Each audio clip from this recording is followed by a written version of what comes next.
Hi, my name's Jaden. Our question of interest is if students at GBJWHS can be manipulated into changing their answers to a specific option in a single question two-option survey through wording bias. Our parameter of interest is true mean difference between the proportions of students' responses to the survey specialty. One of the options of the survey that was either unbiased or biased towards increasing the proportions of responses that choose that answer. We hypothesized that the bias towards one of the answers in the single question two-option survey increased its proportion of answers to be greater than when the survey has no bias towards the same question. Hi, my name is Willie. This is the data collection of this project. For our data collection, we used random int 1 through 3, the lower being 1, upper being 3, and our n being 3, which is our sample. We picked a room in George Washington High School using this random integer and checked if it was a viable classroom for surveying. Then we flipped the penny with heads being option 1 and tails being option 2. If option 1 was picked, we would administer the unbiased survey to all the students in the classroom. If option 2 was picked, we would administer the bias survey to the students in the classroom. We repeated this process until we had 100 responses for both surveys. To reduce confounding variables, both of our surveys are exactly the same, with the only difference being the slight change in description between how the two options are presented to bias one over the other. Classes themselves may have inherent biases toward one of the answers to the survey, and to reduce this bias and variability, the samples from many different classes, courses, and teachers are used so that random variability and inherent biases between courses and the students that take the specific courses can be averaged out through large samples when different courses and a base sample of students surveyed. We surveyed 100 students in both surveys to where these variabilities and biases are reduced.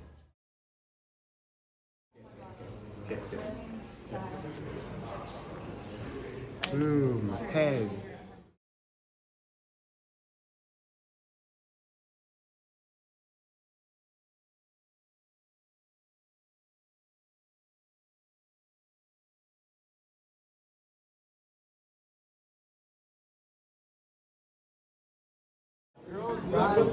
QR coded. Wow. My name is Diego, and I'll be presenting the graphs and summary statistics. So first, what's going on in the graph, we have the x-axis with the experimental treatments, unbiased survey and biased survey. And on the y-axis, we have the relative frequencies with 20 increments of 20% all the way to 100. So the individuals in our study consists of the students at George Washington High School that took either an unbiased or biased survey, and based on the results, when we gave out the unbiased survey, 39%, or since our sample size is 100, 39 of those students chose an academic service or an academic club, and then 61% or 61 students chose a service club. But with the bias survey, with the wording bias towards the academic, the percent increase was just by 1% from 39 to 40, and the service club decreased by 1% from 61 to 60. Hi, I'm Jace. I'm performing, I suppose, the analysis. So we chose the inference procedure of a two-proportion z-test because we have two samples that gives us two proportions, and we're doing a test to see whether or not our hypothesis is correct, but not just correct, having statistical significance.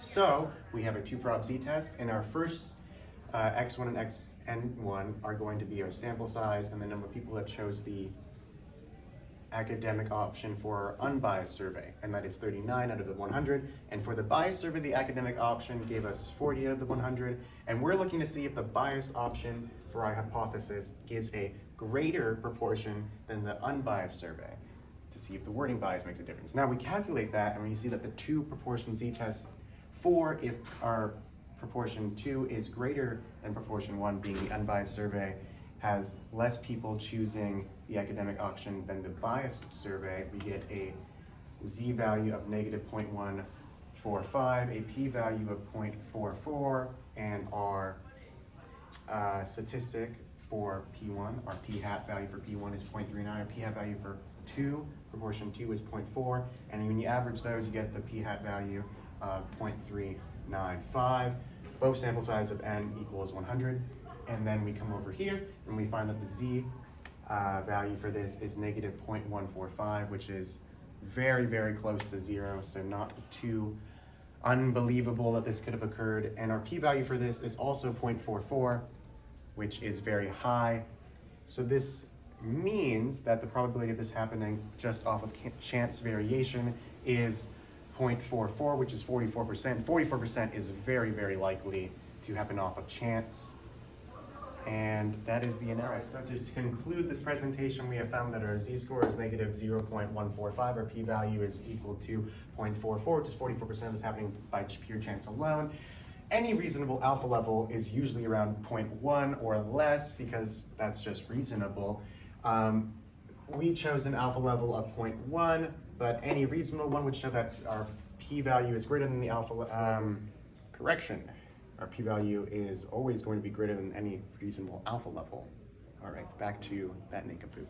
This 0.44 is greater than 0.1 or less than 0.1, and that leads us to fail to reject the null hypothesis and find no evidence for the alternative hypothesis that students at George Washington High School can be manipulated with wording bias in a two-option single question survey to a specific option that is then biased to change their answers to the survey, and that we find no effect of this occurring bias to change someone's answer to a survey in George Washington High School students. Additionally, we find that our alternative hypothesis from the beginning of this experiment was that students would be able to be manipulated into choosing a specific option using wording bias, and that was furthered by our data collection, which you've seen previously in our bar graph, showing that the biased survey had 40 students choose academic, while the unbiased survey had 39 students choose academic clubs as what they would prefer to join. That further showed our alternative hypothesis that students could be manipulated into choosing a specific option of a two-option single question survey, as we did see an increase in the people who chose the academic club that they would rather join, which had the bias towards it. But that isn't shown in our statistical evidence, which we see no evidence for. And I believe wholeheartedly that we do not see evidence for this because of the way that the survey is formatted, which we have seen previously in the video. There are images of it. We have the context, the wording bias, there being the context in the beginning of the survey.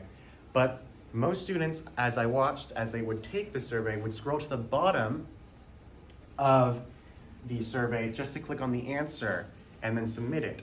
While some students did in fact read the question and the options that they clicked on for the survey, I found that most of them, if they even read it, would not read the additional context at the top of the survey, which isn't necessary to read to answer and submit the survey. Now, I thoroughly believe that students at Washington are, dare I say, lazy and too bored with a small attention span to read the entire context of the survey. Now, I believe the limitations of the study, therein being, do not lead proper evidence for alternative hypothesis because of the format of the survey. Not, in fact, that the survey wording bias does not affect Washington High School students, but rather the way that the survey was made did not force students to see the wording bias and therefore be affected by it when they answered the question. So that further concludes our presentation, and I hope you have a great day.